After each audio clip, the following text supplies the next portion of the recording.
찬송가 221장 주 믿는 형제들 함께 찬양하겠습니다.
오늘 우리에게 주신 하나님 말씀은 마태복음 5장 43절에서 48절 말씀입니다.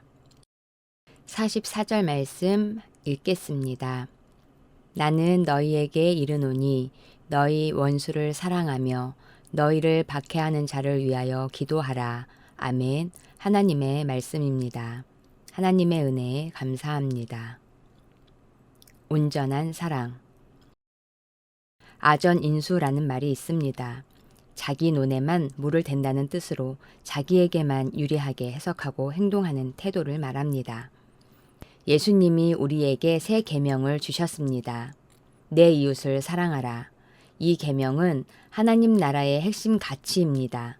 예수님이 가르치신 내 이웃에는 원수까지도 포함됩니다. 그러나 유대인들은 그렇게 생각하지 않았습니다. 오히려 세상의 보편적인 교훈과 사상에 근거해 원수를 미워해도 된다고 여겼습니다. 특히 로마에게 압제당하는 상황이었기에 원수를 미워하는 것이 당연하다고 생각했습니다. 율법을 목숨처럼 지킨다면서 이처럼 아전인수격으로 해석하고 적용하는 유대인들을 향해 예수님은 사랑의 정의를 다시 내려주십니다. 그러나 나는 너희에게 말한다. 너희 원수를 사랑하고 너희를 박해하는 사람을 위하여 기도하여라. 나에게 호의적인 사람을 사랑하는 일은 누구나 할 수 있습니다. 자기 만족과 욕심으로 가득 찬 세리들도 하나님을 모르는 이방인들도 이런 사랑을 실천합니다. 하지만 성도는 십자가 위에서도 원수를 사랑하신 예수님의 사랑을 본받는 사람들입니다. 내가 손해보고 낮아지고 불이익을 당하더라도 사랑하는 삶을 추구하는 이들입니다. 이런 삶은 나 자신의 힘으로는 불가능합니다. 하나님께서 우리에게 이처럼 온전한 사랑을 할 수 있도록 은혜를 부어주셔야만 가능합니다. 그러므로 우리가 기도해야 할 것은 원수를 진멸하고 이기게 해달라는 것이 아닙니다. 오히려 그들을 품을 수 있도록 하나님의 사랑의 마음을 부어달라고 기도해야 합니다. 하나님께서 원수 같은 나를 사랑해 주셨던 것처럼 나도 용서하고 품어낼 수 있도록 하나님의 넉넉한 사랑의 마음을 달라고 소망해야 합니다. 그리스도는 우리의 평화이십니다. 그리스도께서는 유대 사람과 이방 사람이 양쪽으로 갈라져 있는 것을 하나로 만드신 분이십니다. 그분은 유대 사람과 이방 사람 사이를 가르는 담을 자기 몸으로 허무셔서 원수된 것을 없애시고 여러 가지 조문으로 된 계명의 율법을 폐하셨습니다. 주님이 원수였던 나를 십자가의 사랑으로 품어 영원한 생명을 주셨듯이 우리 또한 원수를 사랑해 생명의 부양자로 쓰임받기를 바랍니다. 원수를 사랑해 생명을 살리는 부양자로 쓰임받고 있습니까? 다 함께 기도하겠습니다. 첫째, 2021년 새롭게 시작하는 새신교회의 모든 사역을 위해 예수님이라면 어떻게 하실까를 물으며 예수님의 뜻을 따라 사는 새신 공동체의 삶이 되게 하여 주시옵소서. 말씀 교실을 통해 성경적 세계관으로 미래를 가꾸어가는 교회 학교가 되게 하여 주옵소서. 둘째, 코로나19의 종식을 위해 코로나19의 백신과 방역을 통해 하루속히 코로나19가 종식되어지게 하옵소서. 코로나19를 위해 애쓰는 방역당국이 지치지 않게 하시고 이 시기를 잘 이겨나가는 나라 되게 하옵소서. 셋째, 나라와 민족을 위해 이 나라를 불쌍히 여기셔서 전쟁이 없이 하나님의 뜻으로 통일되게 하여 주옵소서. 우리 사회에 소외되고 힘들어하는 아이들이 없는 밝고 건강한 나라가 되게 하옵소서. 기도한 후 제가 마침 기도하겠습니다.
하나님과 원수였던 나를 십자가의 사랑으로 품으사 영원한 생명을 허락하시니 감사합니다. 그 놀라운 사랑을 받은 자답게 원수까지도 넉넉히 품을 수 있게 하옵소서. 주님의 사랑의 마음으로 생명을 살리는 복의 통로로 쓰임받게 하옵소서. 오늘 이 밤 평안한 밤 되게 하시고 내일 새벽 주님 앞에 나와 예배할 수 있는 저희 모습 되게 하여 주옵소서. 예수님의 이름으로 기도합니다. 아멘.